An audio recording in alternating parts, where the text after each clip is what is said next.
ತುಂಬಾ ಜನ ಅನ್ಕೋತಾರೆ ಶೇವಿಂಗ್ ಮಾಡೋದ್ರಿಂದ ಕೂದಲು ತುಂಬಾ ಥಿಕ್ ಆಗಿ ಡೆನ್ಸ್ ಆಗಿ ಬರುತ್ತೆ ಅಂತ, ಆದ್ರೆ ಅದು ಸುಳ್ಳು. ನಿಮ್ಮ ಹೇರ್ ಥಿಕ್ನೆಸ್ ಮತ್ತೆ ಗ್ರೋತ್ ನ ಕಂಟ್ರೋಲ್ ಮಾಡೋದು ನಿಮ್ಮ ಜೆನೆಟಿಕ್ಸ್ ಮತ್ತೆ ನಿಮ್ಮ ಹಾರ್ಮೋನ್ಸ್.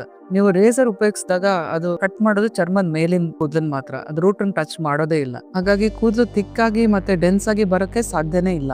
ಆದ್ರೆ ಎಲ್ಲರೂ ಯಾಕೆ ಕೂದಲು ಶೇವ್ ಮಾಡೋದ್ರಿಂದ ದಪ್ಪ ಆಗತ್ತೆ ಅನ್ಕೋತಾರೆ? Good question.